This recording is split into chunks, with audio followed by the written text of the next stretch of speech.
ใครคือครู ครูคือใครในวันนี้ ใช่อยู่ที่ปริญญามหาศาล ใช่อยู่ที่เรียกว่าครูอาจารย์ ใช่อยู่นานสอนนานในโรงเรียน ครูคือผู้ชี้นำทางความคิดให้รู้ถูกรู้ผิดคิดอ่านเขียนให้รู้ทุกข์รู้ยากรู้ภาคเพียรให้รู้เปลี่ยนแปลงสู้รู้สร้างงานครูคือผู้ยกระดับวิญญาณมนุษย์ให้สูงสุดกว่าสัตว์เดรัจฉานปลุกสำนึกสั่งสมอุดมการณ์มีดวงมารเพื่อมวลชนใช่ตนเองครูจึงเป็นนักสร้างผู้ใหญ่ยิ่งสร้างคนจริงสร้างคนกล้าสร้างคนเก่งสร้างคนให้ได้เป็นตัวของตัวเองขอมอบเพลงนี้มาบูชาครู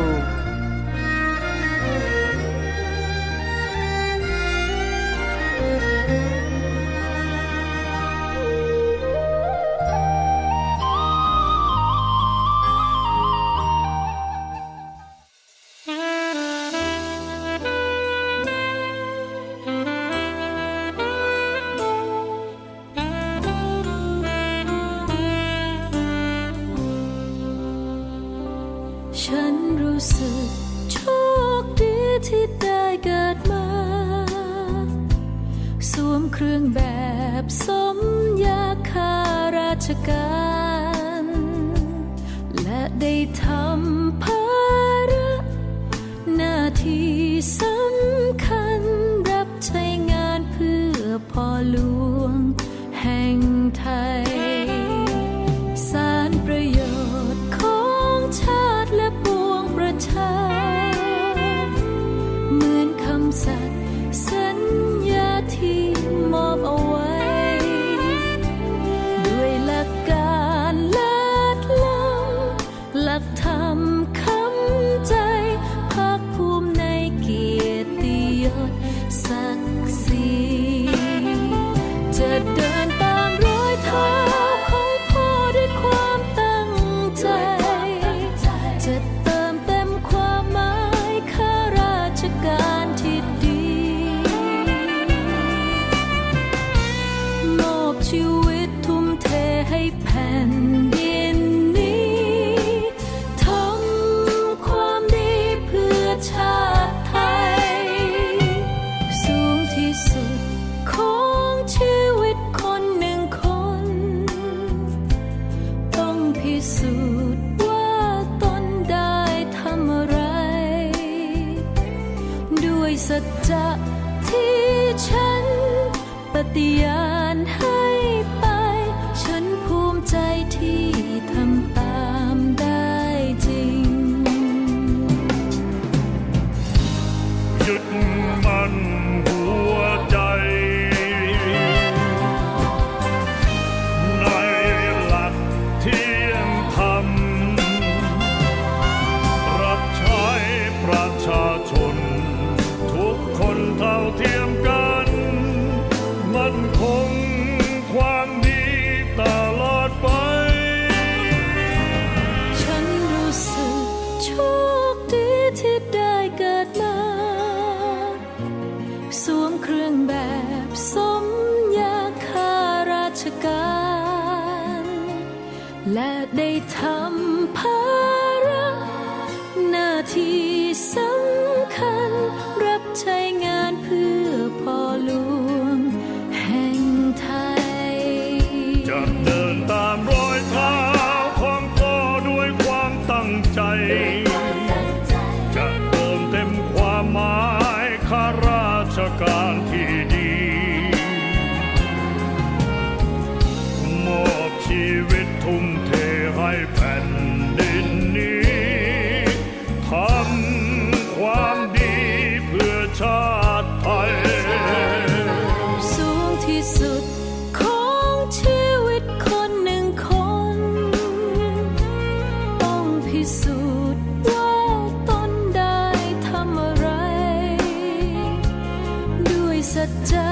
ที่ฉันปฏิญาณให้ไปฉันภูมิใจที่ทำตามได้จริงด้วยสัจจะที่ฉันปฏิญาณให้ไปฉันภูมิใจที่ทำตามได้จริงทดแทนคุณให้พ่อหลวงและแผ่นดิน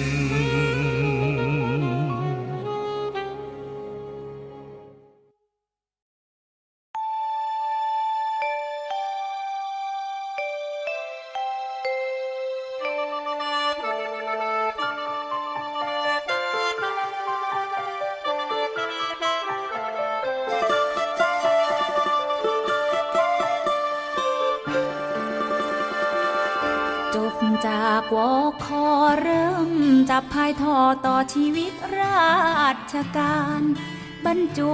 ดินแดนกันดารที่ทำงานหลังคามุงยาเงินเดือนหลักพันมานะบากบันอดออมเรื่อยมาทำเพื่อการศึกษาเพื่อพัฒนาลูกศิษย์ของตน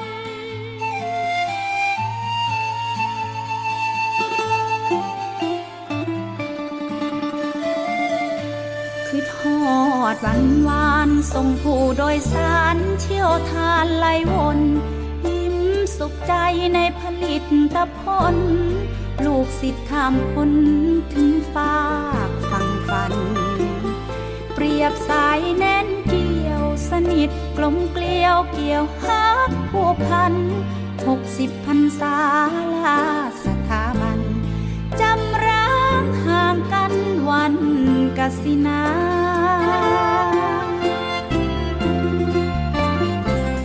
ผ่านร้อนฝนหนาวผ่านพบเรื่องราวทุกสุขนานาจากบังน้อยๆที่ง้อยบนบ่าสู่บังครุฑฟ้าจากความภาคเพียรจำใจล่ารามวิธีเรือจ้างปลดระหว่างเกษียณเก็บโชคปากกาปิดตำราเรียนรีแสงเปลวเทียนกล่าวคำอำลา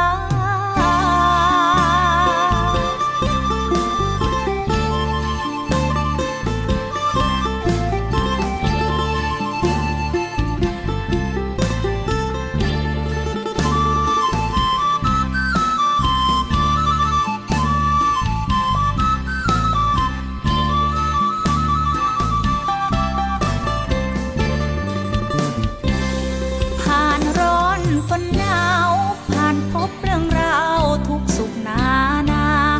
จากบังน้อยๆที่ง้อยบนบ่าสู่บังครุฑฟ้าจากความภาคเพียรจำใจล่ารามวิธีเรือจ้างปลดระหว่างเกษียณเก็บโชคปากกาปิดตำราเรียนรีแสงเปลวเทียนกล่าวคำอำลา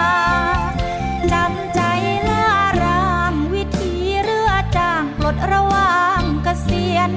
เก็บโชคปากกาปิดตำราเรียนจากวันภา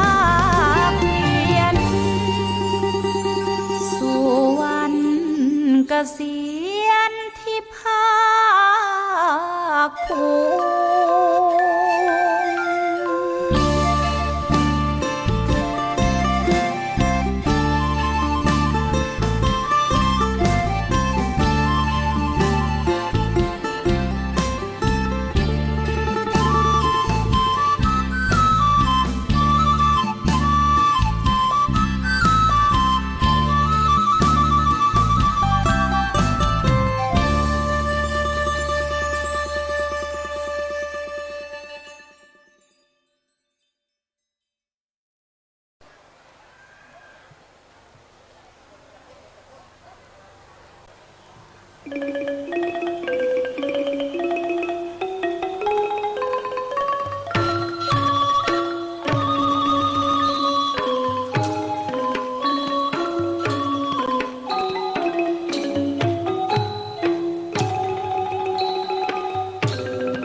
เสียงตบมือให้กับการแสดงชุดนี้อีกครั้งหนึ่งค่ะ